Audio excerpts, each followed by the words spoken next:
चलिए हम लोग स्टार्ट करते हैं daily 9 minute organic chemistry lecture number 19। क्या करेंगे हम लोग आज के इस लेक्चर में। सबसे पहले तो जो पहले हम लोगों ने अमीनो एसिड्स याद कर रहे हैं लास्ट के कुछ लेक्चर से, अब तक 13 अमीनो एसिड्स हम लोगों ने याद कर लिए। आज के लेक्चर में 3 और अमीनो एसिड आएंगे अपने पास और लगभग 16 अमीनो एसिड, लगभग क्या एग्जैक्ट 16 अमीनो एसिड हम लोग तैयार कर लेंगे। तो बचेंगे कितने? केवल 4। देखते देखते हम लोगों ने कितने सारे अमीनो एसिड्स याद कर लिया, स्ट्रक्चर के साथ याद कर लिया। कौन से उनका शॉर्ट फॉर्म तो याद हो ही गया, उनका स्ट्रक्चर, उनमें जो फंक्शनल ग्रुप है वो सारी चीजें याद हो जा रही हैं। ठीक है, तो अमीनो एसिड सबसे पहले देखेंगे। उसके बाद आज पहले हम लोग देखेंगे 2 क्वेश्चंस जिनका तुम्हें आंसर देना होता है हमेशा की तरीके से। और उसके बाद हम लोग सबसे लास्ट में देखेंगे daily 9 minute organic chemistry lecture number 18 के जो 2 क्वेश्चंस थे उनका सोल्यूशन। तो सबसे पहले हम लोग स्टार्ट करते हैं अमीनो एसिड्स को देखना। चलो, तो पहले अब तक कौन कौन से देख चुके हैं उनको देख लेते हैं। सबसे पहले हम लोगों ने देखा था ग्लाइसिन, फिर अलानिन, उसके बाद फिनाइल अलानिन। कॉपी पेन उठा के लिखें जरूर, नहीं तो याद नहीं होगा। उसके बाद अगर हम उसी फिनाइल अलानिन की, पता है बेंजीन रिंग जो यहाँ पे है, उसके पैरा पोजीशन पे अगर OH लगा दें तो इसको क्या बोल देते हैं? टायरोसिन। ठीक है। अच्छा, उसके बाद हम लोगों ने देखा था वेलिन, ऊपर V बनाते थे। अगर हम यहाँ पे एक और CH3 लगाना चाहते, अगर तुम ऐसे लगाते, लगा तो है आइसो जैसा, लेकिन इसको बोलते ल्यूसीन। और अगर हम NC लगाते, ऊपर इसी का आइसोमर बना देते, ये वाला CH3 को खिसका देते यहाँ पे, तो ये बन जाता आइसोल्यूसिन। अब इसमें आइसो ग्रुप नहीं है, लेकिन बोलने के लिए हम लोग इसको क्या बोलते हैं? आइसोल्यूसिन। अच्छा, इसके बाद हम लोगों ने देखा था सेरीन, बाहर CH2OH। अगर हम बाहर CH2OH था, एक OH रखते, एक CH3, तो ये क्या हो जाता? थ्रियोनिन। ये था सेरीन, ये है अपने पास थ्रियोनिन। और आगे अगर हम NC रखते, ऊपर लिख देते SH, इसको क्या बोलते थे? सिस्टीन। अच्छा, सिस्टीन के पास ही फिर हम लोगों ने एक देख लिया था कि अगर हमारे पास 2 कार्बन हो जाएं, उसके बाद लगा दें SCH3, तो इसको बोलते थे मिथायोनिन। फिर हम लोगों ने 2 एसिड्स देख लिए थे, एक था glutamic acid NC CH2CH2COH, 2 CH2 के बाद COH, इसको बोलते थे ग्लूटामिक एसिड GLU। और एक था एस्पार्टिक एसिड NC, और यहाँ पे एक ही CH2 है, उसके बाद COH, इसको बोलते थे एस्पार्टिक एसिड ASP। अब अगर काउंट करोगे तो अब तक हम लोगों ने 13 देख लिए, 1 2 3 4 5 6 7 8 9 10 11 12 और एक ये ऊपर बचा हुआ है 13। ठीक, तो आज के लेक्चर में जो हमारे पास 3 आने वाले हैं, और देख लेते हैं आज के लेक्चर के जो बचे हुए अपने पास 3 अमीनो एसिड हैं, वो टोटल हमारे पास 16 हो जाएंगे। तो 3 स्टार्ट किया जाए आज के लेक्चर का। सबसे पहला है, जो हम लोगों ने 2 एसिड देखे थे ना, कौन कौन से एसिड था? एक था एस्पार्टिक एसिड और एक था glutamic acid GLU। Aspartic acid और ग्लूटामिक एसिड। ग्लूटामिक एसिड में तुम करना क्या, बस जो एसिड है ना उसका अमाइड बना दो। COOH होता था, वहां पे NH2 लगा दो। ग्लूटामिक एसिड था पहले, अभी हमने उसका अमाइड बना दिया। ठीक है, तो इसको बोलते हैं ग्लूटामिन।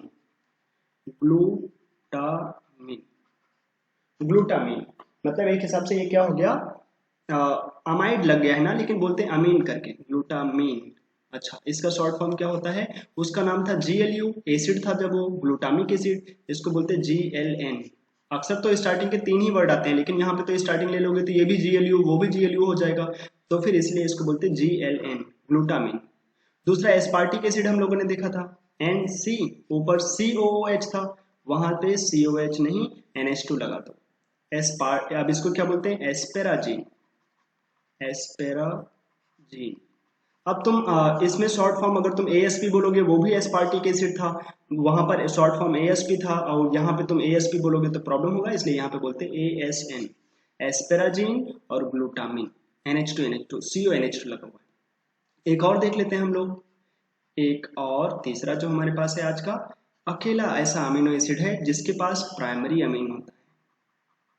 अकेला, सोचो कितना इंपॉर्टेंट है। अकेला ऐसे हमारे पास सेरीन, सेरीन देखा था ना, अकेला ऐसा हमारे पास प्राइमरी अब अल्फा अमीनो एसिड है जो प्राइमरी अल्कोहल रखता है। वैसे ये प्राइमरी अमीन हम लोग इसको देखने चल रहे हैं। एक CH2, दो CH2, तीन और चार CH2 होते हैं, उसके बाद NH2। ये अगर तुम भूल भी जाओगे चलेगा, लेकिन ये अक्सर याद हो जाता है। चार CH2 होते हैं, उसके बाद एक NH2 प्राइमरी अमीन, इसको बोलते हैं लाइसिन। लाइसिन बहुत ज्यादा इंपॉर्टेंट, LYS लाइसिन याद रहेगा। NC लिखेंगे, ऊपर कितने हमारे पास हो जाएंगे CH2, चार CH2, और उसके बाद हमारे पास NH2 लगा होगा प्राइमरी अमीन। ये कार्बिल अमीन टेस्ट दे सकता है, इसके पास प्राइमरी अमीन ग्रुप है, ध्यान रखेंगे। हाँ, तो अब तक कितने हो गए, 13 पहले, 3 आज के, टोटल हो गए 16। ठीक है, चले फिर आज के इस लेक्चर में मैंने बोला है कि सबसे पहले दो क्वेश्चंस हमारे सामने हाजिर होंगे, तो हम लोग क्वेश्चंस देख लेते हैं आज के।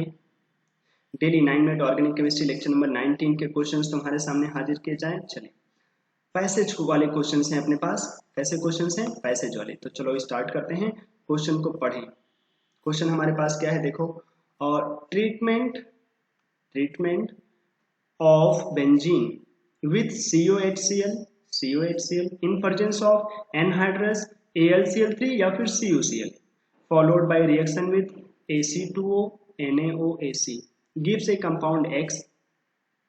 अच्छा, as the major product, compound X upon reaction with Br2 Na2SO3 followed by heating at 473 Kelvin with moist KOH furnaces Y as the major product. मतलब जब हम लोग उसको KOH के साथ कराते हैं और हीट करते हैं 473 केल्विन तक, नॉर्मली मतलब अच्छा खासा टेम्परेचर रख रहे, तो एक कंपाउंड बन जाता है Y।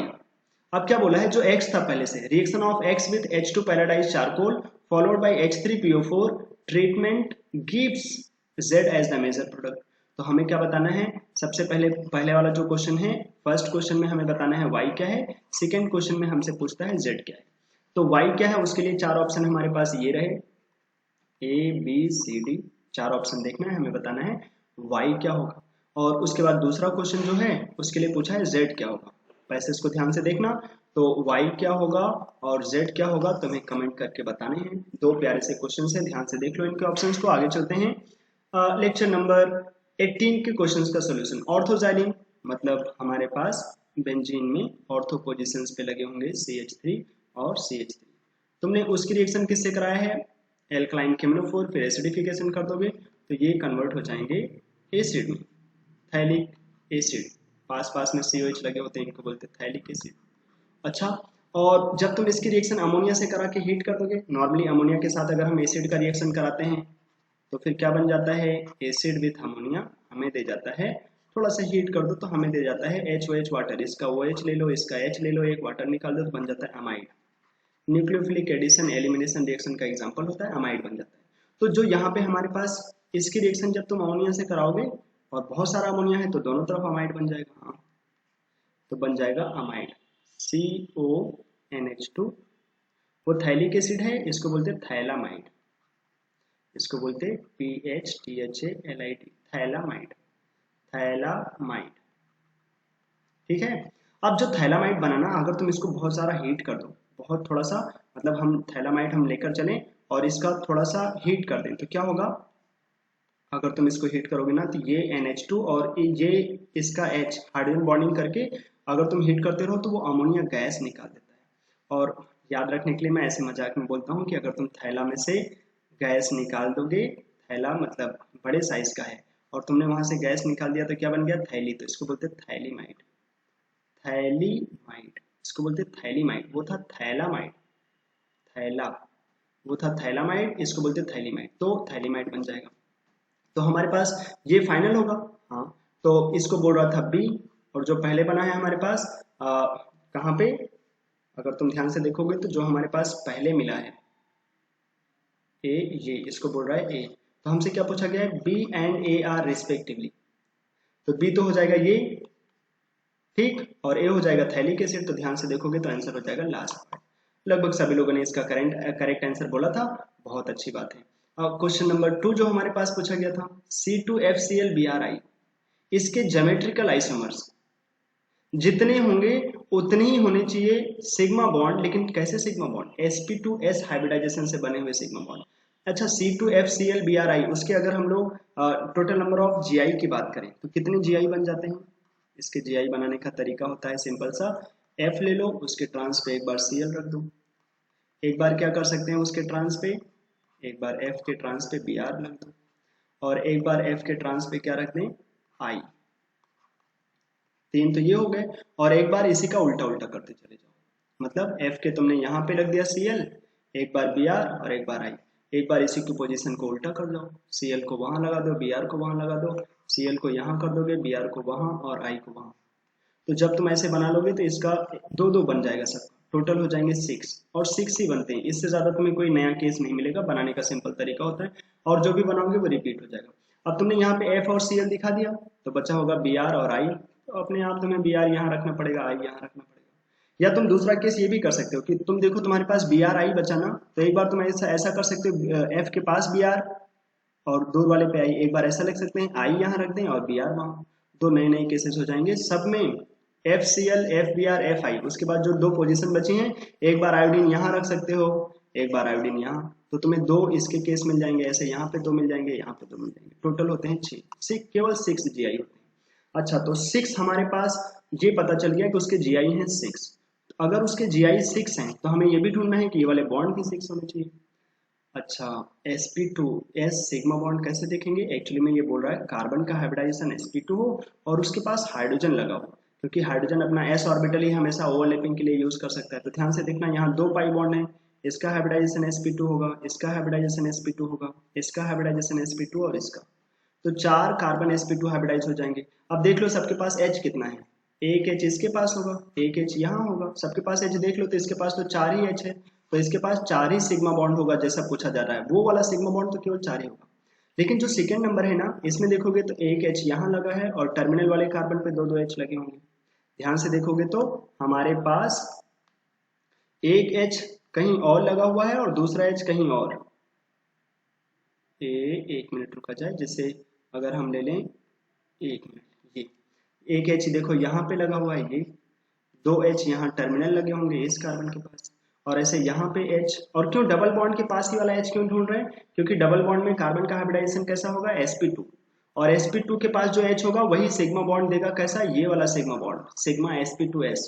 तो देखो इसके पास दो यहाँ पे हैं, दो यहाँ पे हैं, चार एच हो गए, और दो ये 6, तो इसके पास 6 sp2s सिग्मा बॉन्ड होंगे, क्योंकि कार्बन का sp2 हाइब्रिडाइजेशन, उसके पास जो H लगा होगा वो sp2s ओवरलैपिंग से बना हुआ सिग्मा बॉन्ड होगा। आंसर हो जाएगा सेकंड पार्ट। इसका भी लोगों ने बिल्कुल करेक्ट आंसर दिया है। ठीक, तो चलो आज के वीडियो में हम लोग इतना ही रखते हैं, अगली बार फिर से मिलेंगे और कोशिश करेंगे अगली बार जो हमारा पास लेक्चर हो उसमें सारे 20 अमीनो एसिड हमें याद हो जाएं। 16 अमीनो एसिड याद हो गए तो एक बार बोलते रहना कि हाँ सर बिल्कुल अच्छा चल रहा है, अमीनो एसिड याद हो गए। ठीक, चलो आज के लिए इतना ही रखते हैं, बाय।